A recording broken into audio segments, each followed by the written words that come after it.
Hey guys, welcome to Heat, Happy Energy, Amor Tarot.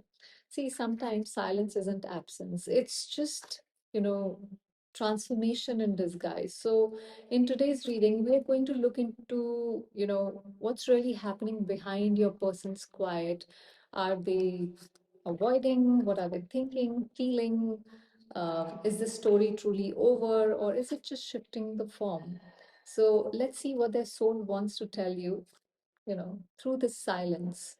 And remember, if this reading found you today, then it's because your soul was ready to hear the truth behind this pause.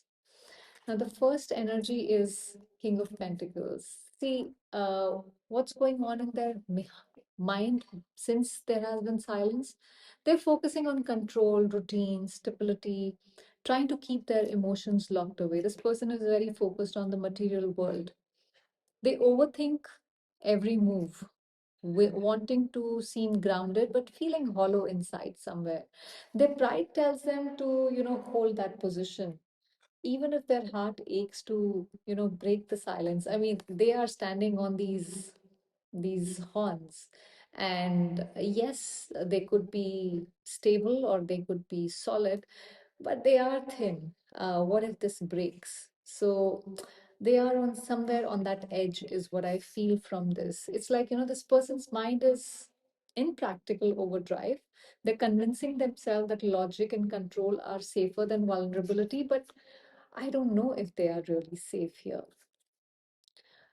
They might be working more, distracting themselves by, m- with money, duties, responsibilities, things like those. But the quiet is a shield. It is not peace. This person is not peaceful, is what I get here. Beneath it all, they're scared of appearing weak or impulsive. So for them, they are only focusing on the material world. The money is what they are thinking. I'm going to be able to create what I want with money, possibly. So that's what's going on. Temperance. See, they crave harmony, but don't know how to create it without losing face. They keep replaying the what ifs, wondering if they could have handled things better.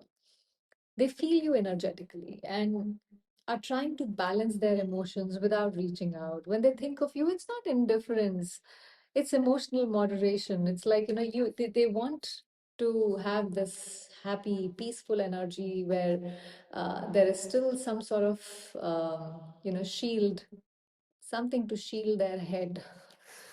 So they're trying to blend heart and head here to find peace in chaos. You both possibly stirred up, but balance for them feels like distance, and that's why they stay quiet at this point. Um, yeah. Now, if this already resonates, take a deep breath and subscribe to the channel. Now we have Page of Swords. See, they are curious about you, but afraid to any kind of open communication. So they watch you from distance, keeping tabs, but not engaging. They fear confrontation. Words they can't control. That there could be words that might slip up, and they don't want that. The Page of Swords shows mental spying. They're alert, watching, checking your updates, social media, or even if that is not an option, they are energetically, keeping an eye on you. For some of you, it could be asking mutual friends, but acting like they've moved on. They don't care. Their silence isn't detachment, it's defense system here. They want to know what you're doing without having to face what they are feeling. So this is like this immature energy. If you look at him, he has his hand on the heart, but doesn't want to get down from that pedestal he thinks he's on. So that's what's happening here. Now we have King of Swords.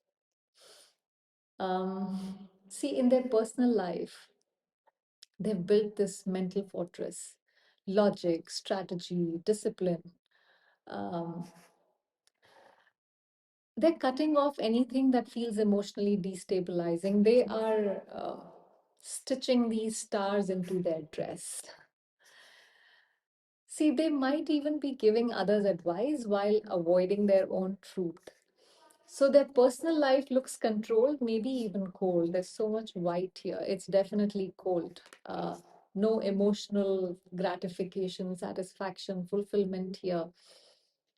This is somebody rationalizing every feeling, thinking too much, um, and feeling too little, possibly. They've convinced themselves that staying detached equals staying safe. But the irony is that detachment is what's making them restless at night. They are not able to sleep at night. Okay. Now we have the magician. See, their biggest regret, they realized that they had all the tools and they misused them. They had all the liberty, they let it, you know, just they abused that power basically. They regret manipulating energy instead of speaking truth. They kept manipulating whatever the situation was. They would say something, show something, do something, that chaotic stuff. They now see that they could have created something powerful with you, and their regret lies in that wasted potential. The magician says they knew how to fix things, but they didn't. They knew what they needed to do and they knew how to do it, but they didn't. See, they might have played power games or waited for you to act first. Now that, I could have made this right, thought is their biggest teacher. That's the biggest regret here. We have Wheel of Fortune.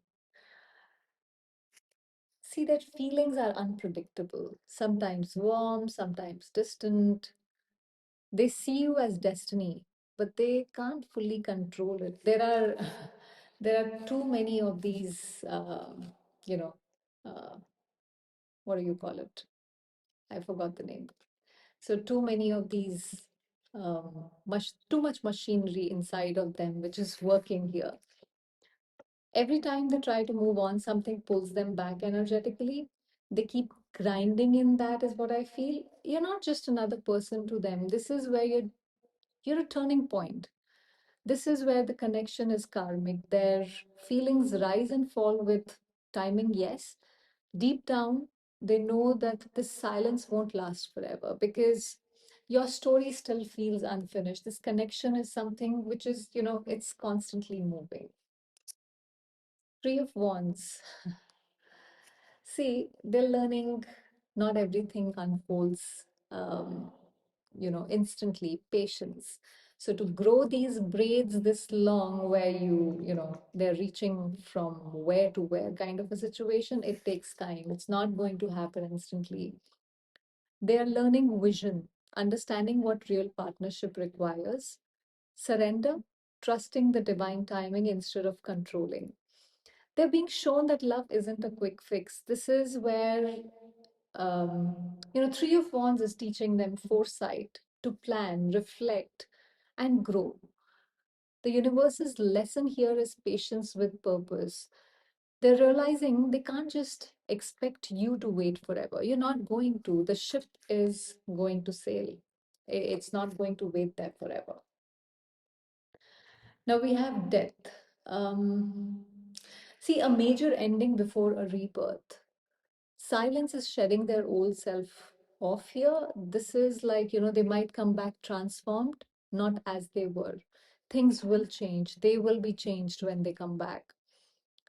This contact feels like post rebirth, likely after an ego death or a major realization. See, there is a return energy here, but not immediate. The death card says the old version of this connection must die first. Expect movement when both of you have let go who you were, likely in a few weeks or a major, emotional shift window. Emperor. See, the what you should focus on is reclaiming your emotional power, structure. Don't chase, anchor. Build your empire. Stability attracts stability. Lead your heart without hardening it. The emperor says your power is in composure. You're meant to rise. You're not meant to shrink or wait passively here. When you stand grounded in self worth, the universe rearranges itself to meet you halfway. So sometimes, see, love pauses so you can hear the echo of your own strength. And that's what's happening here. Don't fill the silence with fear, fill it with your becoming. Because when the heart grows wiser, even the fate listens. So let that fate, turn in your favor. Be that emperor, be in that energy where you are glowing, you're standing tall. And you don't have to, become this heartless person, but you have to take care of your emotions as well. Protect yourself as well. So that was the reading, guys. Thank you for watching.